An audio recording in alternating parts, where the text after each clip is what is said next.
Hello, Margaret. You're here. I'm here. Okay. Um, I spoke to you actually a couple of years ago um, and asked you a question then, but I've been at almost every webinar since then. How lovely. And It's it lovely to be talking to you again. just I take it in with such joy, and it's been so grounding for me in the very challenging times that we've been through. Yes, yes. Um, so I'm in Petaluma, California, and I'm Okay, at the Mercy Center lovely. Yes, in the fall. yes, Yes, yes. You're coming this fall to the Mercy this Centre? fall to the Mercy Okay, Center. lovely, lovely. I feel like I've been signed up for a year, but it's getting closer all the time. I Okay, wasn't able good. to come in March. Yeah. Okay, lovely, good. Um, so my question, I'm going to refer to my notes here. Said, although I know this beautiful awareness as love, clarity, peace, and joy, and my understanding continually deepens, yet I often can't formulate it, either because it's truer than words can express or as an issue of my memory. So formulating this and communicating this to another person is challenging.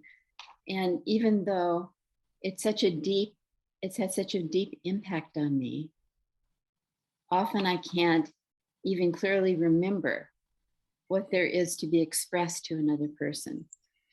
So that's a concern. And the one reason why this is coming up for me now is that with the horrific incident of the school shooting, um, I just like to ask you what words of comfort are there to tell our children?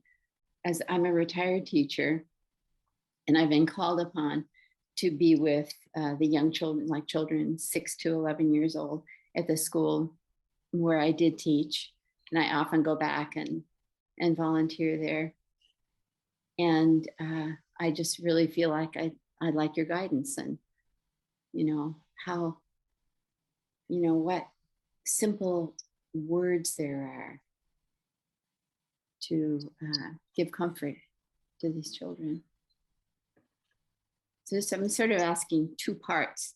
One is that why is this so difficult to formulate?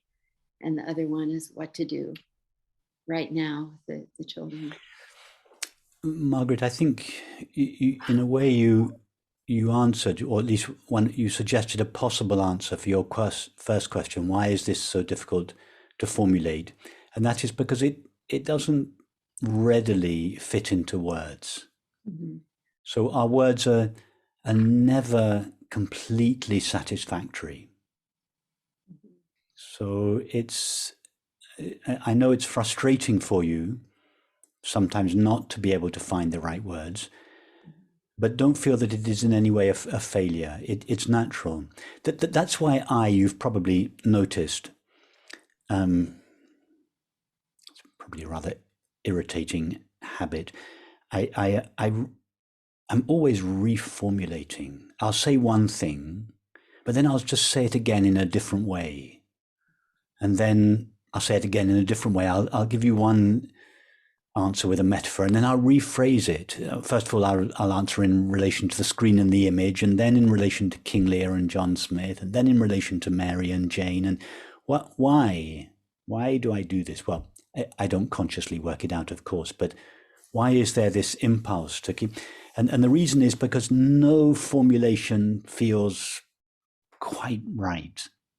So, like any artist who plays a piece of music or writes a poem or paints a picture, you look at the results and you think, no, it's not. It doesn't quite capture the beauty that I'm trying to convey. So then you do it again, you say it again.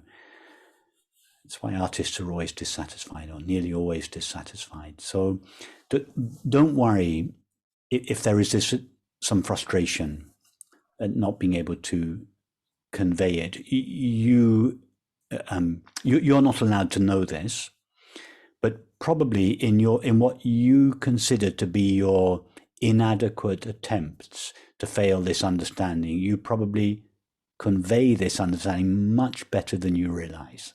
But you can't know that. That's for everyone or anyone that you speak to know. So that's the first thing. Don't worry about that. Just be natural. Just do your best, and your best will be much better than you realize it is. Second thing, more specifically in relation to being with children now, it's beautiful that you've been invited back into the school you used to teach at this very, very traumatic time for schools and parents and children. And again, Margaret, I'm reluctant. I cannot give you any words, because if, let's say, I were to give you some words and you were to remember them or note them down and then take them into the school and repeat them, it would be like giving the students tinned vegetables instead of fresh vegetables. The children would know. They would feel, even if they couldn't formulate it, it wouldn't administer to their hearts. They'd know it was. It wouldn't help them, even if the words were correct. It would be better, Margaret, to go into the school with your heart melting in love for these children, which it obviously already is, and just to speak from that place, even if you were to talk to them about where they're going for their summer holiday, or what they watched on TV last night, or what they're going to have for tea when they get home. If it came from this place of love and peace in yourself, it would administer more efficiently to them than if I were to give you some quote unquote correct words of consolation and you were to repeat them to them. Really, the non-dual understanding is not a series of precepts and concepts and formulas and practices. It is a living understanding, and it is tailored moment by moment to the situation. And in response to one situation, it may formulate itself as a beautiful, succinct concept that takes the listener direct to their true nature.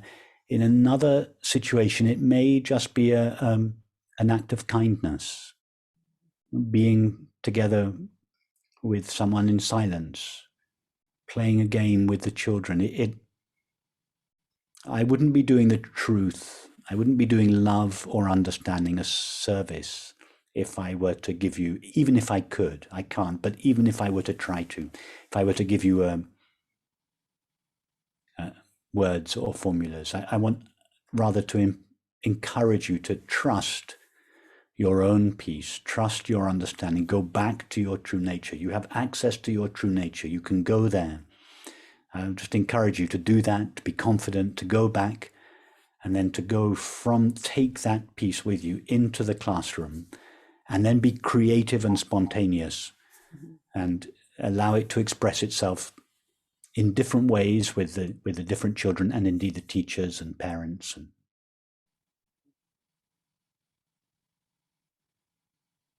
Thank you so much. That's a good affirmation. So I feel like the truth is just kind of, it sits in the center and doesn't let itself really be known so directly. That's it. Just be confident. Just let it be known simply. Doesn't need complicated words. They don't have to be non-dual words. Right. Any words that come from this peace have the power to take us to this peace. It doesn't matter what the words are. As long as they come from the right place, they will lead to the right place. Nice to see you again after these few years, Margaret, and look forward to seeing you at the Mercy Centre in the fall.